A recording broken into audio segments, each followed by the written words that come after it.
Welcome back, everybody, to another exciting edition of Western Civilization.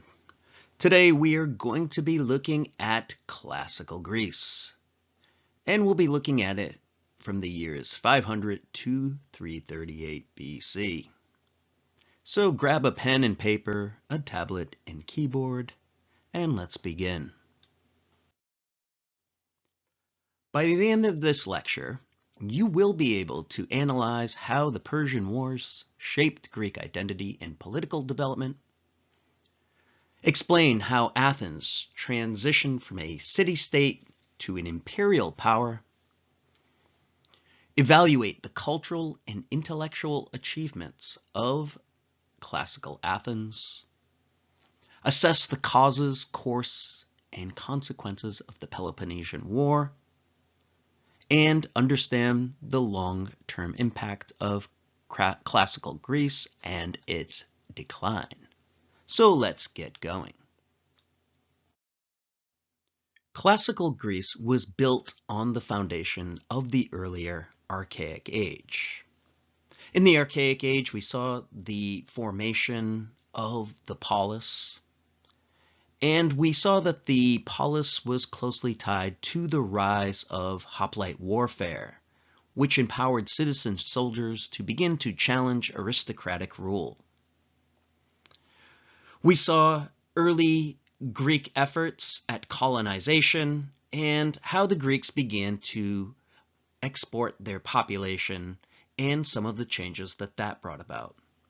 Finally, we also saw the first early experimentation with democracy in city-states like Athens. In this lecture, we are going to examine the Persian Wars. And we'll see that the Persian Wars are going to propel Greece into crisis, but that it will also help it to achieve new heights. We'll see the spread of the democratic ideal first spawned in Athens spread to the rest of the Greek world and usher in Greece's golden age. But we will see that the seeds of Greece's demise are also sown during this period. So first we turn to the Persian Wars. And the Persian Wars actually begin outside of Greece, at least Greece proper. In our last lecture, we mentioned that many Greeks had settled the coast of Asia Minor during the Archaic period. But in the year around 550, the Persian Empire under Cyrus the Great had expanded across the Near East and even into Asia Minor. And so it was under Cyrus that these Greek city-states along the coast of Asia Minor, an area called Ionia, first became subjects of the Persian Empire. For about 50 years, they lived more or less at peace as subjects of the great king. But then, in the 500s, the late 500s, they revolted against the then King Darius. They threw out their Persian guards. They attacked Persians across these city-states, and they declared their independence from the Persians. Now, we saw that the Persians were pretty tolerant people, but one thing they would not tolerate was revolt and rebellion. And so the Ionians quickly became aware that they were about to face some harsh retribution. In desperation, they turned to the mainland Greeks. And most of them declined to help, but Athens did. It sent some ships. Even with Athenian help, though, the Ionian Greeks were no match for the largest empire the world had ever seen, and they were soon crushed. The Persians reasserted their control, but then they cast their eye toward mainland Greece itself, seeking retribution for helping the Ionian Greeks and participating in the rebellion. And this would kick off the Persian Wars, which were going to be a series of invasions that would occur sporadically between 499 and 479 BC. The Persian Wars would see a couple of famous battles, like the Battle of Marathon in 490, during the first Persian invasion, and then even more iconic battles like the Battle of Thermopylae, which the 300 movie is based off of, and the Battle of Salamis. A key feature in these wars is the fact that Greece was heavily outnumbered at all stages. After all, the Persian Empire was the largest empire the world had ever seen. Its resources were immeasurable. It's estimated that Persia at its height, had a population of about 40 million and was capable of potentially fielding an army of about 1 million. Although we should say that 1 million people didn't come to Greece, although the Greeks like to say they did. But still, the Greeks were almost always heavily outnumbered. But the Greeks somehow managed to defeat the Persians. How so? Well, home field advantage is always a factor. The Persians weren't used to fighting in Greece's mountainous terrain. But the Greek style of combat was really the decisive factor. The Persians tended to have light armor. In a large empire, you want speed. And in the terrain of Greece, with its mountains and narrow passes, the Greek phalanx proved to be incredibly effective. Its massed formations, its wall of steel, its superior tactics. When Greek and Persian forces met each other, more often than not, it was the phalanx that was able to inflict great damage on the Persians, and the Persians didn't seem to have a great answer for it. And so at several key battles, it was the phalanx that was the deciding factor, at Marathon and also at Thermopylae. A really big, decisive turn in the war happened, though, at the Battle of Salamis in 480. And this was a naval battle. And it was conducted by the Athenians, who were Greece's greatest naval power. In this battle, the Greeks lured the Persians into a trap and sprung their forces on them. Now, the Persians weren't a great maritime power, although they did have maritime people like the Phoenicians within their empire. But the Greeks were a great maritime power, particularly the Athenians. And once again, Athenian tactics, their ability to fight together, made the decisive factor. And the Athenians inflicted a brutal loss on the Persian navy, destroying much of it and drowning a large portion of their armed forces. And this was really the turning point. After this, it was a mop-up operation. There was one more major battle at Plataea, but the Persians were already on their back foot. Now, it's important to really appreciate how much of a David and Goliath battle this was. The Persian Empire was just gigantic. It was massive. And for the Greeks to defeat them was just a major, major morale boost for them. And it really helps to usher in the classical age. Now, this was an important moment in Greek identity. First, it was the first time the Greeks had actually ever fought together. They had fought against each other a lot during their archaic age, but the Greeks had little sense of Greek identity. They tended to identify with their polises. And so this was a great moment of Greek pride, that they could momentarily set aside their rivalries. As a result of its key participation in both the Battle of Marathon and the Battle of Salamis, the Athenians also emerged as leaders among the Greeks, although we should mention the Spartans had a major role as well. For the Greeks, though, this really reinforced some of their own ideas about themselves, about the value of the citizen soldier, this ideal.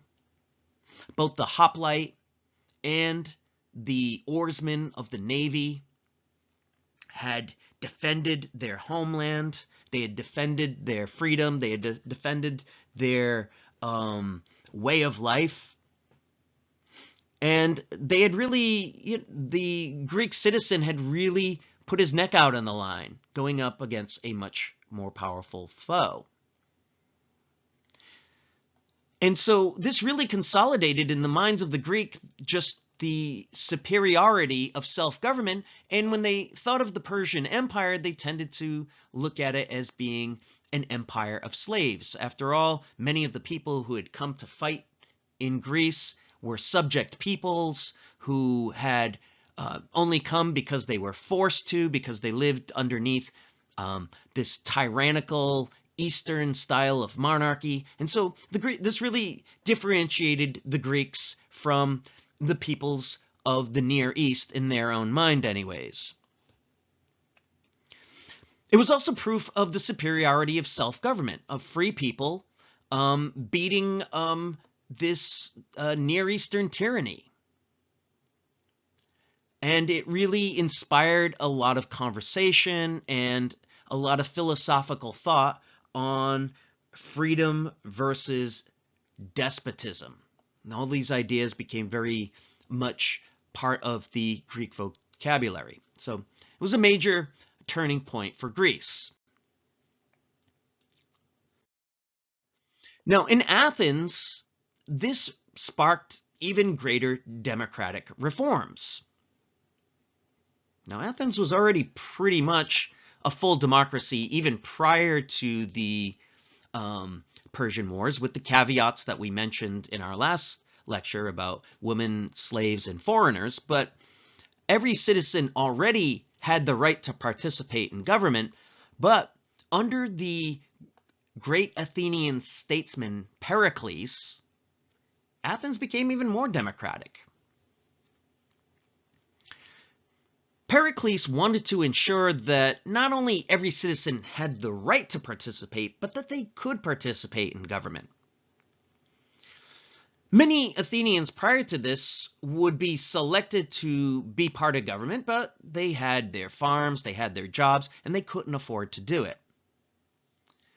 Pericles recognized that this was unfortunate, since it had really been the poorest of the poor who had made the decisive victory.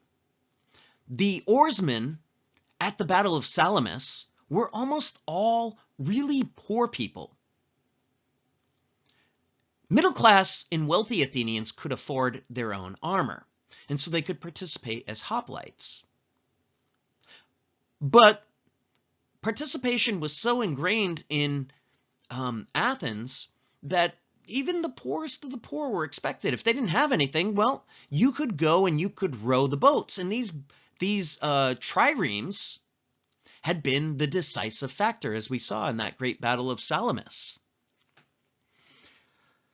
And Pericles seized upon this, and he outlined this idea that those who defend the right deserve a role in government, and that each citizen, regardless of his wealth, should have his voice heard and should be eligible. And so he introduced payment for government service, whether it was serving on a jury or to serve in government. And so under Pericles, democracy was widened even more. And it really reinforced this idea that Serving in government was both a duty and a privilege, just like fighting in the military. Now,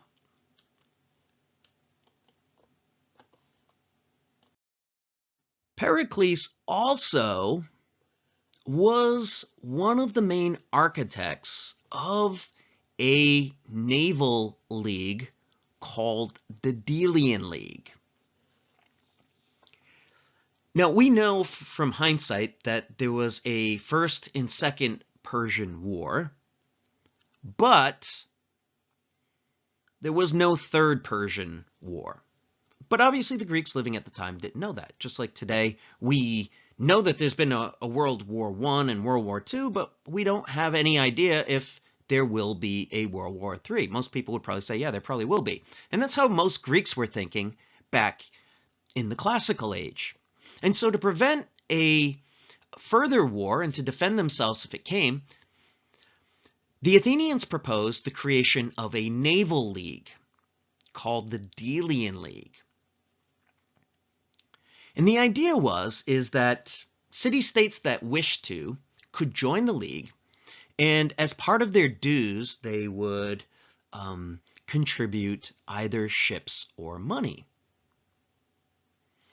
And so many Greek city-states, particularly Greek city-states closer to the Persian Empire, agreed to join. And this league had some early successes. They were able to liberate the Ionian Greeks who had started the Persian Wars and fallen back under. And they were able to patrol the waters and to keep Greece safe. Now, it's important to mention not all Greek city-states joined. And early on, it was completely voluntary. Now, under the Delian League and under Pericles' guidance, the league actively promoted democracy among its members. Now, there was a reason for this other than the fact that Pericles really liked democracy. The way the tax burden fell in ancient Greece was that the very wealthy would have to pay for extraordinary expenditures like temples, like festivals, but also like triremes and boats for a navy.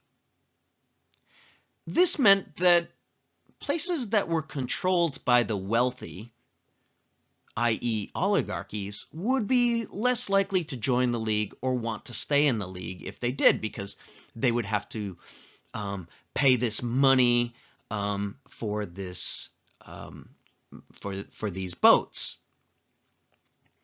Whereas places that were democracies would be more likely to join, because if you join the league, well, first of all, someone else was going to be paying for it if you were poor or middle class, and secondly, if you were really poor, there were always positions and paid positions in the league as rowers. Okay, so hopefully that makes sense.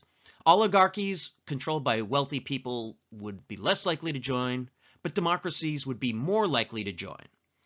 And so with this in mind, Pericles actively promoted democracy because he understood that this would make the league grow and it would keep people who had joined the league in the league. And out of this arrangement, Athens did really well. Many of the ships that were produced for the Navy were built in Athens, and the Athenian shipbuilding industry thrived. Athens was really doing very well. But at some point, Athens began to change its posture toward other league members, and it began to use the league to serve its own interests. One of the major turning points came when Athens took the league treasury and moved it into Athens, and then began to spend it on its own reconstruction. They also increasingly began to treat other league members not as equals, but they began to enforce their own policy on other Greek city-states that were in the league, increasingly turning it into something more like an empire than like an association of equals. And Athens even began to use the league's navy for its own business, to promote its own trade, and also to force city-states to stay in the league, or even other city-states who had never been in the league to join. Now, this was going to create tensions in the Greek world. Athens, with its navy, with its empire, with its direct democracy, and with its trade-based economy, was in stark contrast to Greece's other great power, Sparta. We mentioned last time that Sparta was in many ways the opposite. Sparta was land-based. They weren't a naval trading people. Sparta was an oligarchy. It had a small select few. It promoted order. It promoted discipline, a rigid militarism. And so in many ways, they were the opposite of Athens. And Sparta and other Greek city-states, particularly those who live in the southern part of Greece, this is an area called the Peloponnese, down here, these city-states began to resent Athens and its growth. Some of these members were economic rivals of Athens, like Corinth. And many of these city-states joined themselves to the Spartans in an effort to check the power of the Athenians. And so they created a rival league called the Peloponnesian League. All right, so you can see Sparta and the Peloponnesian League here in purple, the Delian League in yellow. And this would color much of the 5th century. There would be this mutual distrust, though not outright hostility yet, between Athens and its allies and Sparta and its allies.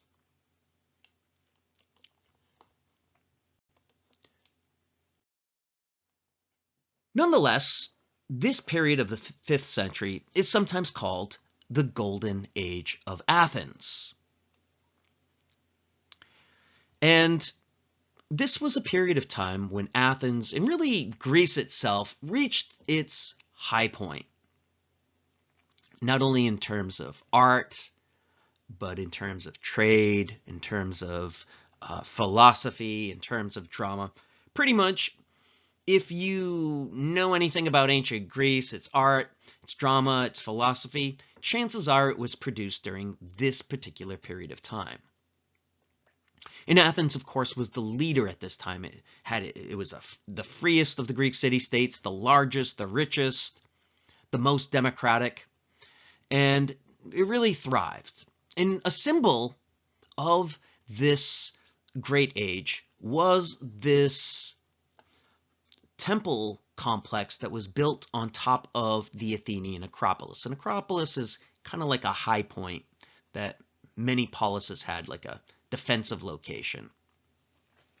And the Parthenon was a series of temples built on top of it to honor the patron goddess of Athens, Athena, but also, as we'll see, the citizens as well. This is probably the most iconic thing of Greece. When you think of Greece, this is probably what you're thinking. Although, obviously, it's in disrepair at the moment after thousands of years. And so this was really a testament and a symbol of Athenian pride. It's considered an architectural masterpiece. The design of the temples really accurately capture balance and the harmony and some of the architectural symmetry really at their perfect. And these same skills, incidentally, of balance, of harmony, of order, are the same skills that would be necessary for a thriving democracy to flourish. And so, in some ways,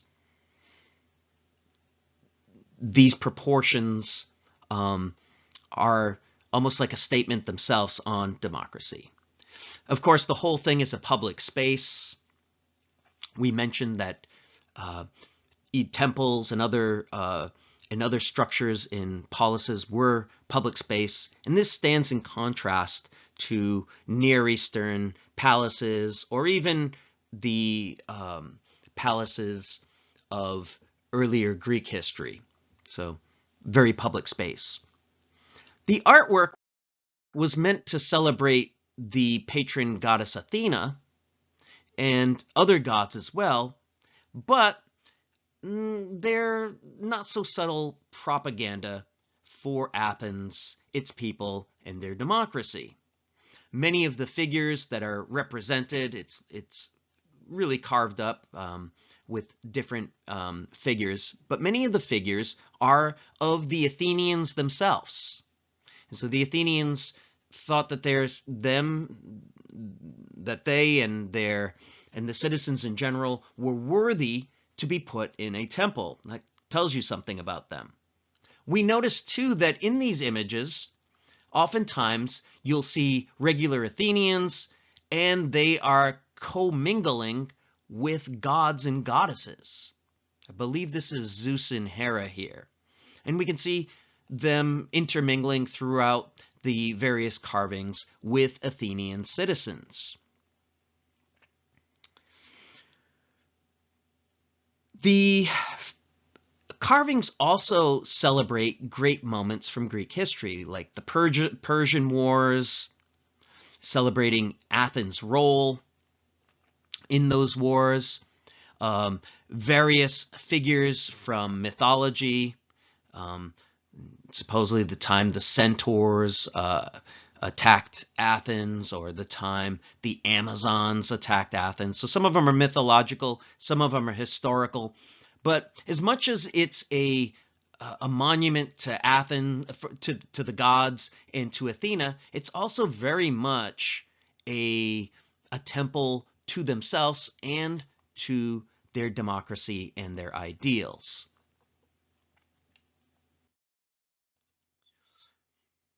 Another really important development at this time was the development of drama.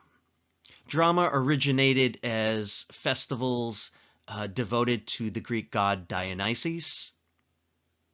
And they started out as religious festivals, but under Pericles, they became state-funded. So all Athenian citizens were allowed to attend.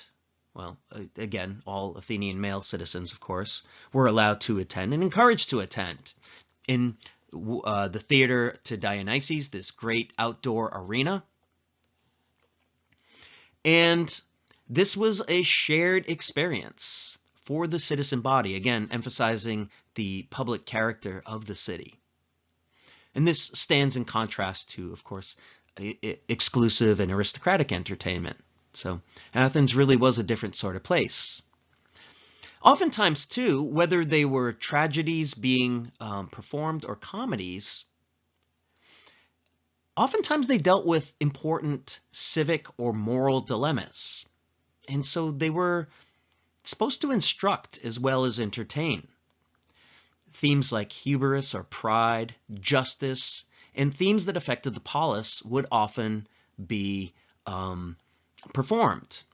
Some of the most famous, which survive to today, are plays like Sophocles' Antigone, which explores the conflict between the law of the state and a higher law. What should we do when the laws of our country conflict with what we believe are a higher, more divine law? The Oresteia is another series of plays. And again, these plays take up important issues of civic and legal justice. And oftentimes these plays forced the people of Athens to reflect upon their democratic ideals and to confront their personal responsibilities as citizens of the polis. Even comedies had a role to play in reinforcing the democratic ideal. We have plays by Aristophanes, and oftentimes these are political satire. This was an opportunity to mock the leading politicians and mock some of their pretensions, mock some of their claims, some of their emptiness. And it was a way to bring these important politicians to accountability and a way for citizens to openly criticize them in the theater.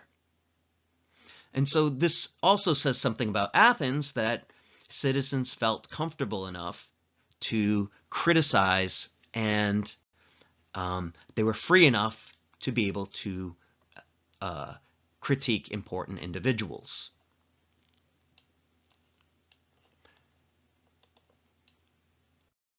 Another big development during this period was philosophy. Now, Greek philosophy had developed in the 6th century, a few centuries before this. It had been an attempt to move away from mythological explanations of the world to a more rational account of the world by using excuse me, human reason, debate, and discourse. Under Athens, though, philosophy really flowered. The 5th century was the age of Socrates. And Socrates had a unique method.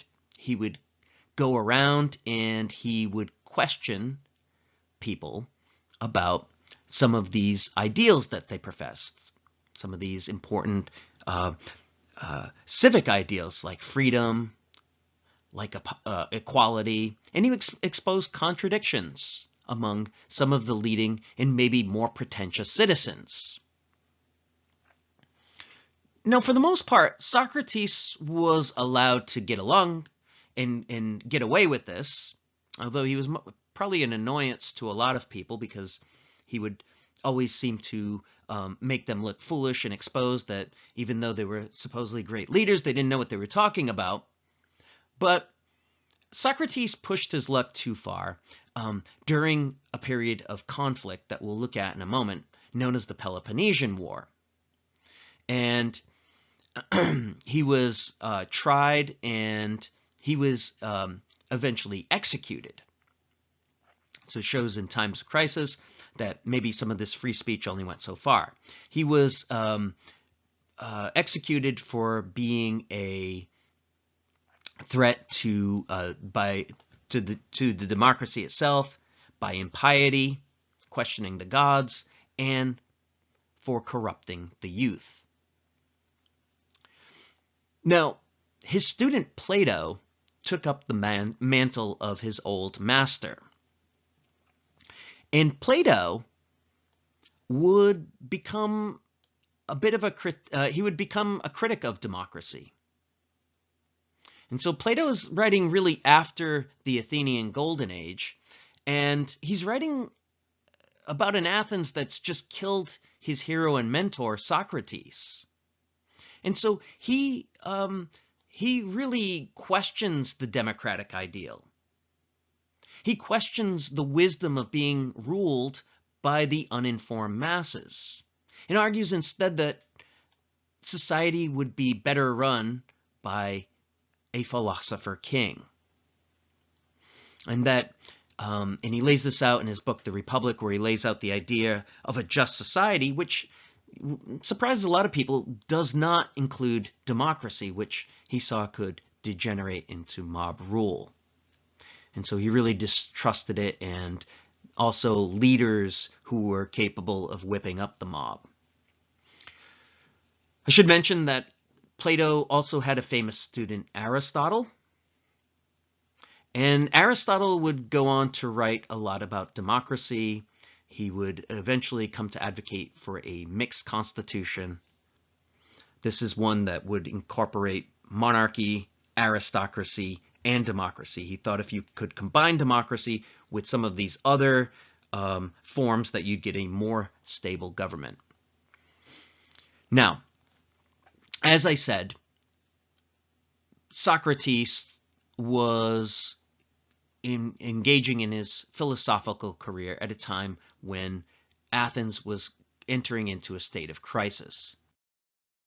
And that state of crisis would be known as the Peloponnesian War, which broke out in 431. Hostilities between Athens and its league or empire and Sparta and its allies finally boiled over, and the two sides came to blows. It was going to be a naval democracy versus landed oligarchy. Were going to be really the two sides. And so this was going to escalate into full-scale warfare. Now, this war lasted nearly 30 years, which was unheard of by Greek standards, and had several different phases. The first phase revolved around the long walls. The Athenians had constructed a series of long walls under Pericles to connect the city of Athens, which was near the water but not on the water, to its port. And so you can see these walls would ensure the Athenians could not be surrounded. And the Athenians knew that as long as they had a navy, they would be able to funnel food and supplies the 3.5 miles back to the city of Athens. And so this stage of the war featured the Spartans coming into Athenian territory, challenging the Athenians, but the Athenians rejecting this offer to fight, instead retreating behind their walls and using their navy to harass Sparta and its allies. And so this was a back and forth for the first few years of the war. A major turning point came in 429 when plague broke out, killing the great Athenian statesman Pericles. Having everybody crammed inside the city was unhygienic, and so it took out Athens' most famous politician. And a second phase of the war would open up when Athens decided to go for broke. The Athenian leaders gambled everything on a plan to take their navy and to invade not Sparta, but take it all the way to Sicily. Now you may be saying, why Sicily? Well, first of all, we have to remember that Sicily was mostly Greek at this time, as was much of southern Italy. It was also a very rich, it was also a very populous place. And it was also a place that the Athenians gambled that if they could take Sicily and add it to its empire, that they would be so big and so powerful that they'd finally have the manpower to crush Sparta. Unfortunately, this ended in disaster. Athens' fleet was destroyed by storms. The Sicilians put up a much stronger fight than they had anticipated, and the Athenians found themselves very much weakened. Their navy in tatters, many of its allies metaphorically jumping ship and leaving the league, now that Athens was weakened. And so this kind of set the balance of the rest of the war. But as I said, this is a war that was going to continue to drag on. And as it dragged on, it really began to have its effects on Greek society. Not just the Athenians, but really all of Greece, since pretty much everybody was involved on one side or another. So this war, like I said, would last nearly 30 years, which was unheard of. We have to remember that soldiers in the Greek army were not professional soldiers, they were citizen soldiers. And if they were going to be away for years and years, that would mean that they were not going to be able to farm, or obviously if they died, they weren't going to be able to farm, and this was going to put great strain on Greece. The war would also see large-scale economic destruction. So, for instance, when the Spartans would come up to Athens, they would destroy the Athenian olive trees, and if they couldn't get into the wall, they would try to cripple Athens in that way, and Athens would do the same. And so, not having farmers in the field, economic destruction really began to wear down both sides. Blockades and sieges further destroyed the economy. As the economy began to decline, many of the class conflicts that had laid dormant during the classical age started to come to the fore. The poor were hungry, the rich were resentful that they were having to pay this war, and so oftentimes which side you were rooting for, whether it was the Athenian side or whether it was the Spartan side, really had a lot to do with your class. And so there's cases of cities jumping sides because either the poor would gain the upper hand and let in the Athenians to massacre the rich, or vice versa. The rich would get the upper hand and let in the Spartans to massacre the leaders of the democracy. Would also see the rise of paid mercenaries. So these were people who were somewhat professional now. They weren't fighting for their city-state, which had really been the case for all of the polis's history, but many city-states began to hire soldiers, and this really weakened that citizen bond. And democracy in places like Athens was really undermined as demagogues, or people leaders, basically populist politicians, would emerge and try to gain power by playing on people's fears and hatreds. There were several oligarchic coups attempting to end the war, and so really this was a time of great turmoil, both among the city-states but also within the city-states. The turning point came, though, when Persia agreed to support the Spartans and to give them a navy if the Spartans would agree to give them back the Ionian Greeks that were part of the Delian League. And so the Spartans agreed to this deal, and with a Spartan navy now, and with the Athenian navy still reeling from the failed Sicilian expedition, the Spartans were finally able to surround Athens. They surrounded it by land with its army, and now they were able to surround it by sea with its navy. And in 404, after a long siege, the Athenians surrendered to the Spartans. The Spartans disbanded the democracy and imposed an oligarchic form of government known as the 30 Tyrants on the Athenians. And so the Peloponnesian War came to an end. But this didn't mean that Greece would see peace, because the next several decades would see more and more chaos and turmoil. Although there was never a war quite as big as the Peloponnesian War, no one Greek city-state could impose itself and unite the Greeks. Instead, the Greeks would continuously form into leagues to fight over whoever was the most powerful. The Persians, off in their own territory, anxious to see the Greeks weakened, would continually fund one side or another.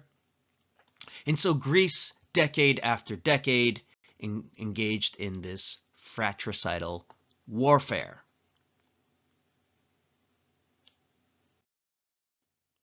And so this endless series of wars took its toll on Greece. The Greek economy was in tatters. Greeks had bled themselves out with continuous fratricidal warfare. Greek morale was low. The idea of self-government was increasingly looking unsustainable. And Greece was basically crawling around on its hands and knees, vulnerable to attack. And so this period of the 4th century really marks the end of the classical age. Though it would continue to produce geniuses, Greece's best days were behind it. The glory days of the Athenian democracy were over, and so was its greatest period of drama, art, and philosophy. Endless war had bled the country dry. The polis model of civic engagement was in shambles. But as Greece was expiring and letting out its last breath, a new power was rising in the north, which would give the polis system of government its fatal blow, but would also carry Greek culture to far-off lands and take it to new heights.